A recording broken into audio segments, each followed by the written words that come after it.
What's up, y'all? It's your girl Sakina, and I'm back with another review. This is my review for Put a Ring on It. This is season 3, episode 5. This was a really good episode. It was definitely action-packed, okay? And it's a lot to unpack, all right? So let's just go ahead and get into it. As y'all already know, yes, your girl got C19, but, you know, it is what it is. I'm feeling fine. The energy is a little low. I honestly feel like I don't have it anymore.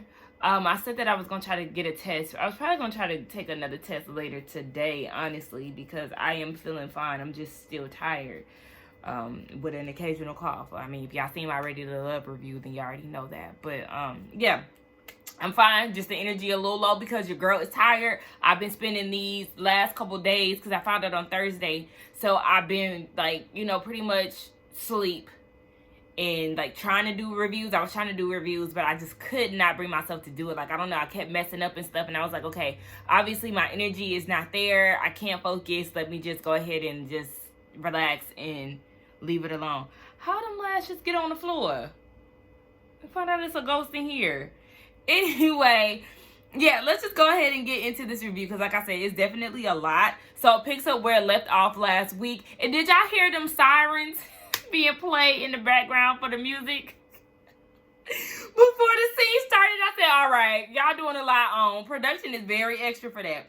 So yeah, it picked up where we left off down at the Hibachi Grill with Shay trying to fight Ty Cherie, who is Alfonso's date, because she feels like she heard her say something, or she feels like she was trying to talk to Shay, knowing damn well Shay didn't hear anything regarding Alfonso or her name being brought up or anything of that sort. Like I said, she was just trying to have some type of confrontation with the girl.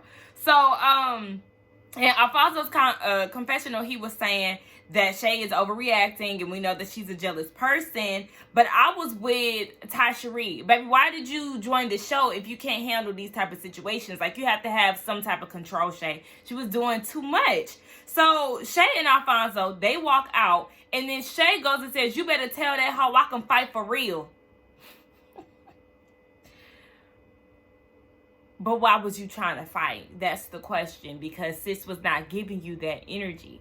There was no reason for you to be walking up on her, and you had to make that lady grab that plate like that. She was going to bop you upside your head, girl. It's way too much. And then Shay goes and blames it on Alfonso. She was like, you did it. I was talking to you. I was not talking to her. You definitely inserted yourself into their conversation. Again, Ty Cherie was not looking your way. You wanted some type of confrontation with her. So Shay seems to think that she didn't overreact to this situation. And she said that, again, it's Alfonso's fault because he didn't pull Shay to the side to try to talk her down. Or he didn't try to tell Ty Cherie to be quiet. And see, that's the thing. That's what made me feel like she was trying to put him to the test. Because why did you want him to pull you to the side to have a conversation? Y'all are not there to talk to each other. Y'all are there to talk to your separate dates. And you completely failed the task. So, after Alfonso and Shay leave, the dates, Asar and Ty Cherie, baby, they come together and they decide to get to know each other a little bit and eat. I said, I know that's right. Because one thing about it, that's y'all problem. We ain't got nothing to do with that. All right. I'm here to eat. I'm hungry. We ain't get to eat. Let me go ahead and get me some, steak and shrimp hibachi. That used to be my go-to. Steak and shrimp hibachi. I miss that. But whatever. Moving on to Kenneth and Shorty. I'm tired of calling Shorty Shorty. Like, I don't know. Like, even the fact that she has her dates calling her that, it's just kind of like, what's your real name, girl? Anyway, so we get introduced to Shorty's date, Tavi. He's a nice looking guy. Kenneth was actually being very friendly. He accepted the flowers that he had for Shorty. And he was like, yeah, I think we're going to put these in a vase. And then they start having conversation about where they're from and some other stuff, child. It was being very nice. So then Tavi and Shorty, they go on a date. And, I mean, of course, they all going to end up at the same place. But they go to their date. And I said, Shorty, not you ordering pop. I mean, she probably don't drink, but she ordered a Sprite. And that's okay if you don't drink. But I was just like, a pop? It gave me childish. Like, you ain't asked them if they had like a little lemonade, a little sweet tea or something. And then Tavi, he goes and gets a pussy galore drink. That's some type of cocktail that they serve on the menu. So, okay, sir. So they start talking about where they're from. She's been in Atlanta for 7 years, but she was in Columbus, Georgia prior to that. He was in Columbus at some point too, a little small city called Phoenix City outside of Columbus, so they're familiar with the area. He has gyms that he opens up, so that consists of traveling and things of that sort. He has one here in Atlanta that's been open for a year, and she really likes his she likes his maturity, his security, the fact that he has his business affairs in order. That's attractive compared to what Kenneth got going on. And then, you know, she gives us another story. You know, every episode she gives us a story about Kenneth and something that has happened in the past or what he has done. So, baby, Kenneth is a whole lie, okay? He talking about he did this, and that, and he got this going and that going for himself. And come to find out, none of this stuff was even happening. And by the time she realized that all of this was a lie, she was already in love with him. How did you find out? So was he not going to these jobs that he was saying? Like, did this happen while y'all were dating and not living together? When did you decide to move him into your house? Because I'm sure that's how that happened. You wasn't paying attention? So he out here just fake going to work. Girl, I just don't understand. So that just means that you wasn't asking the right questions. If you just wanted to be a sugar mama girl, just say that. So Tavi, we learned that he has a 16-year-old daughter and a 2-year-old son. I said, you know what? That's when we'd have packed our bags. 2-year-old son. Okay, I'm going to grab my things. Baby, it was nice knowing you, pussy galore. Like, no, I think not. Anyway, Kenneth and his date, they get there. Her name is Chantrell. I said, baby, what is that fringy outfit? That shit was so ugly and giving homemade Instagram boutique outfit. It was not, no ma'am. But she's pretty and I liked her locks. She gives a disclaimer that she just got out of a relationship. Hell, he's still in a relationship, so I guess y'all got that kind of in common. Shorty is distracted, of course, because they have now entered the building, but she said she was gonna play it cool. I said, not you playing it cool, yet you sitting there doing all that loud laughing and shit. I said, okay, girl, talking about how good the damn burger is, screaming it from the rooftop. So Ken said that he was ready to kick over Shorty's table. I said, listen, you keep that crazy shit in private shit. Nobody got time to be doing all of that stuff in public.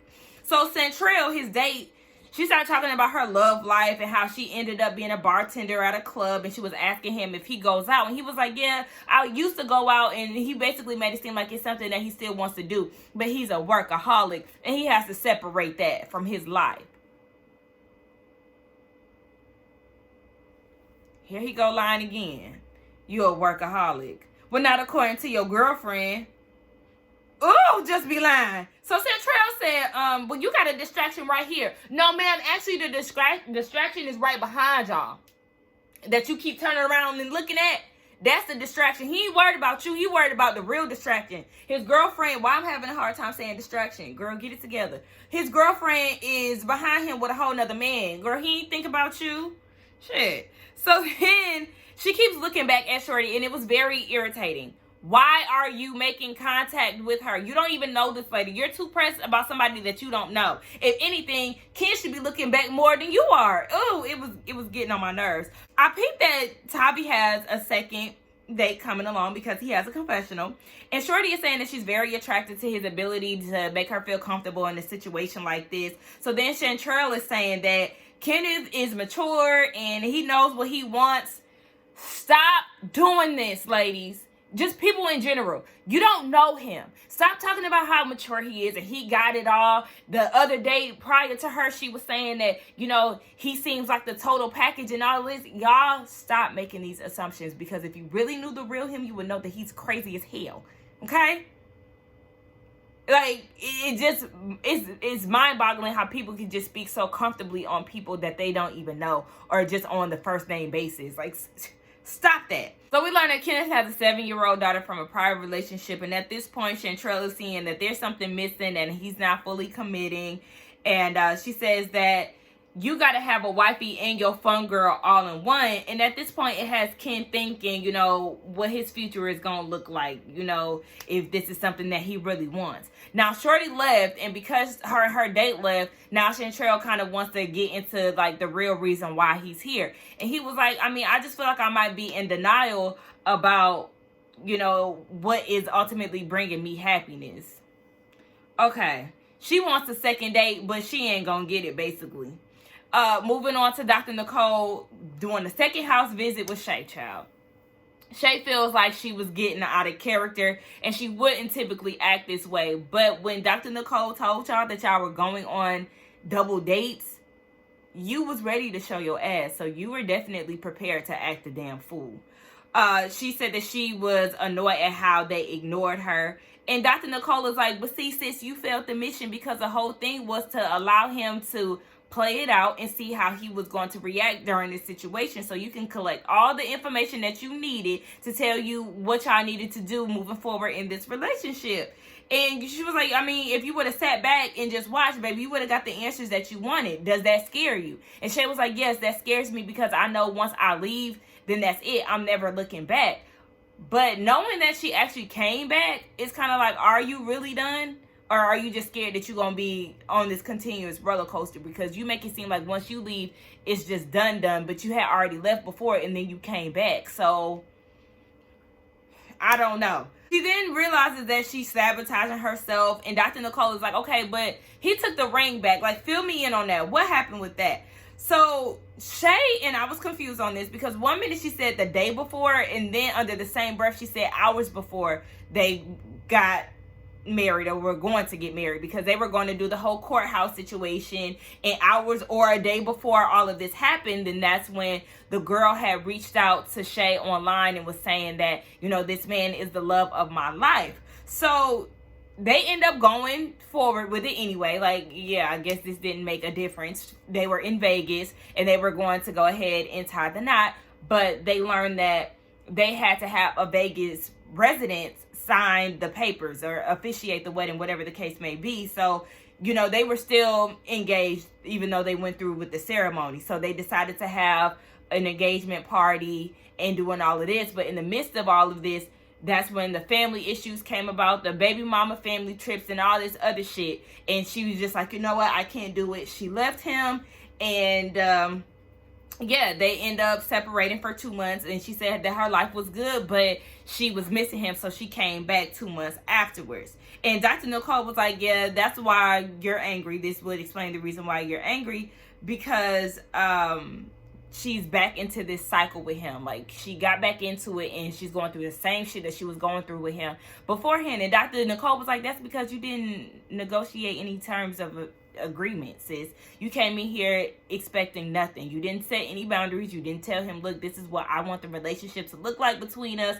Like, sis, you just went back into your same role. So that's the reason why you're so angry. And Dr. Nicole said that she doesn't know what she wants and what she needs. And Shay just feels like she's trying to mentally prepare for a departure from him. And she feels like Fonzo needs to understand that. But I'm like, you need to leave, period. I don't understand why you even want to marry this man, because you know at the end of this, if either you leave separate or y'all get into an engagement that leads to marriage. I mean, y'all technically still engaged right now, whatever. Well, no, y'all not, because he took the ring back. But whatever it is, it's like, why would you want to put this back into motion? This man is not the one for you. You're the only one fighting for it, sis. Look at how he reacts. Look at all the things that he's done in the middle of y'all's engagement. And then he took the ring back. I mean, shit, you left him. So it's just like, y'all should have literally just left it where it was, because you came back to the same shit.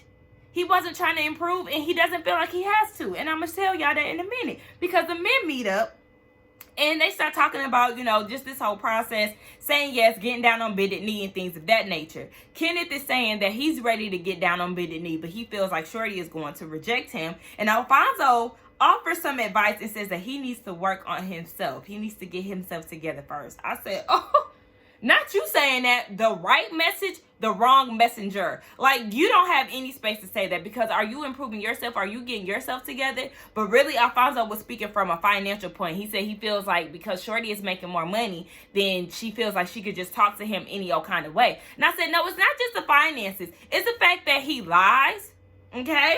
He's definitely a liar. He's crazy, and he disrespects her. He doesn't even have any boundaries. He doesn't respect her privacy, screenshotting shit, following her home and all of this. Like, no, there's layers to this, multiple layers as to why she treats him the way that she treats him. Like, no. So Otis says that he's over the arguments and he just feels like they go to toxic levels. And I'm like, yeah, because the both of y'all are petty as hell. Y'all do too much. So then Alfonso said that if Shay said no, then his head would explode. And I said, and that's more of a reason why she need to leave you, because you feel like she's never going to leave. And that's the problem. I mean, even though she did leave before, you just feel like she ain't going nowhere. Like, yeah, she came back and she's still dealing with the same shit that she was dealing with before. So if she was to say no to me, I would be so shocked. My head would go in a swivel. I just wouldn't understand. See, yeah, that's why you need to go ahead and leave him at the altar, sis. So Otis says if Char said no, then he's not asking nobody again. And then Kenneth's old animated ass is talking about if Shorty say no, then he's going to the Appalachian Mountains and he's joining Nicole. He gonna study the Bible. I said one thing about Kenneth, he's extra as hell. He's literally the Hollywood of this season. I'm thinking that Louisiana men are either overly animated like Hollywood and Kenneth, or like super laid back and chill like some of the guys that I've seen before. I don't know. It's just, it kind of gives no gray area. Just either super animated or really laid back. I don't know. Y'all let me know. If anybody from Louisiana, y'all let me know if my assessment was right. So then everybody meets up with Dr. Nicole, and then we start talking about Kenneth and Shorty's dates. Shorty said that it was hard to have a conversation in the same room because at this point they were having a competition of who could be loud, who could talk in a tone. You know, they were just doing a lot with the laughings and elevating voices and things like that. And Ken said that he wanted to know his date, but the interest level just wasn't there. And when it comes down to being attracted to the dates, it's really not there. And then Shorty goes and says, that, oh yeah, he knows exactly what he wants in a woman. He's attracted to women who are typically out of his league, and the sought after women that he knows that, you know, everybody wants, and who is really picky. And I was like, well, damn. And Dr. Nicole was like, well, sis, it sounds like you describing yourself. And she was like, yeah, because when I met him, you know, he was saying this, and that was happening. And then later down the line, I realized that none of that was happening, and it was too late, because at this point, I was in love, and I was hopeful that he would change. I was hopeful that things like maturity, leadership, honesty, and desire to be stable would appear. So you was waiting around on these things to happen. You was wishing on the star that all of this would just happen over time. Girl, you was wasting your time. So he don't like how she trying to downplay him and his ability to, you know, be, his ability to go further. And they'll just continue this conversation separately with Dr. Nicole. And I'm sure we're going to see that next week. But I was like, damn, Shorty, hey, she spoke her truth, honey. You lied, so deal with it. Otis and Charlena. Otis learned that he can trust Charlena through weird situations with their double date. I said, the lies you damn tell. Because both of y'all was doing way too much during that date. And with all of that going on, how did you assess the situation that way? Like, no. You just trying to make it seem like, you know, she's winning you over. She can really trust you. Or, I mean, you can really trust her now. Like, no. We see right through that bullshit. So then she says, no, Dr. Nicole, I actually think that he's very interested and attracted to Milan. And at first I was like, girl, what the fuck do this got to do with anything, Charlena? What are you talking about? So then she was like, he wore his thick gold chain. He wearing cologne. He don't never wear cologne unless we do something big or, you know, go out somewhere. And she just feels like the attraction is there. And that's the reason why he wasn't being open about his date details. Because remember, she said that they had an agreement to talk openly about their situations or their dates. And she was doing that. Meanwhile, he wasn't giving anything. So he claims that he doesn't do that because he knows how she'll react. And she's like, no, the thing that you're talking about is somebody that I don't care for. I don't care about these dates, but you trying to, tell me certain things about a bitch I don't care for. Of course, I'm going to react a certain way. That's different. So they both feel like they deserve a safe space to communicate. And Dr. Nicole was like, well, y'all need to create that for each other, okay? Y'all need to give in order to surrender, or surrender in order to give. Some shit like that, she said. So Otis wants to be open and, have a deeper level of openness. And then he says that him and Milan, they DM'd each other. And the DM was because, obviously they follow each other on social media. So they exchanged Instagrams, okay? Let's not forget how it started. Y'all exchanged Instagrams. Y'all seen that y'all had a lot of people in common. So that's how the conversation started. Oh, yeah, so-and-so. And then they start talking about the date. So because y'all were talking about the date, I'm sure y'all were talking about other things. Like, fuck the people in common. Let's talk about the fact that y'all exchanged Instagrams and then y'all DM to talk about y'all's date. You ain't slick, nigga. And she invited you out somewhere. You very much so could have went and met her somewhere because we just don't trust you like that. And my whole thing is, look at how you reacted to Charlena in the flowers, but you thought it was okay to DM somebody? Okay. So Charlena felt like, oh, okay, you was bashing her behind closed doors. But my whole thing is, you was bashing her behind closed doors, trying to downplay the date so you could try to throw Charlena off and make it seem like, Milan isn't a threat and he's not interested in her. Meanwhile, behind the scenes, you're DMing her, you go on a second date and all these other things. Like, yeah, who do you really think you was fooling, Otis? So they had an argument the day before. I mean, not an argument, an agreement the day before that they weren't going to text their dates. Yet you feel like it's okay to DM Milan. And then Otis had the nerve to think that DMing her wasn't an issue. Really? You think that that's not a problem? Okay. So then Shay in her confessional is saying, this is what I would have did if I found out that Alfonso was texting something. Girl, he done gave you plenty of things worse than a DM. And you've been there, done that. So sis, we don't want to hear that. Charlena is saying that she was going to DM the girl so she could figure out what the hell is going on. And then she said that, baby, we're done. At this point, like, no, we're done. And Dr. Nicole was like, y'all got deeper issues outside of this damn DM, honey. Y'all got communication issues. Y'all got double standard issues. Y'all got, what else she said?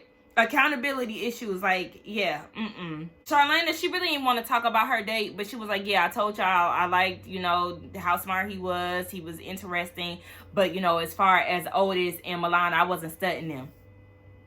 I said, girl, Stevie Wonder could hear, not even see, that you was pressed, because he ain't have to see shit to hear all the commentary that you had on the other side of the damn yoga studio. Girl, stop playing with us. Oh, she was getting on my nerves. So then Dr. Nicole was trying to move forward to Alfonso and Shay, but she couldn't even do that because here comes Charlene and she was like, you playing with me. Like, what was you and that girl talking about? Like, she was ready to cuss that nigga out. And Dr. Nicole was like, I mean, is there something that y'all want to share what's going on? She was like, actually, I'm ready to go home. Give me the keys. Like, give me the keys. And he was trying to tell her something. And she was like, don't tell me what to do. Or some shit she said. I was like, ooh. Baby is through, as she should, because I understand her frustrations. I really do. Because her thing is, you embarrassed me on TV. First of all, you didn't have the decency to tell me this off camera.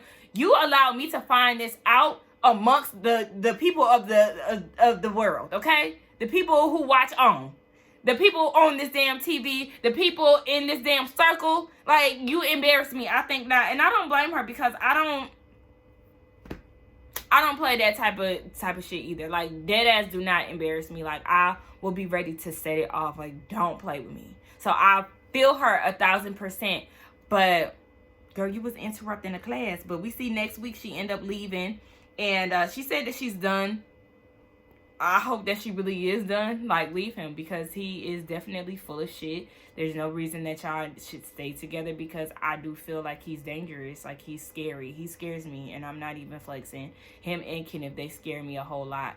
But yeah, go ahead and leave him. Shit. All y'all, leave them niggas. I'm telling you, they ain't shit anyway. But y'all let me know what y'all thought about this episode. It was really good. Charlena ain't playing. Shay, girl.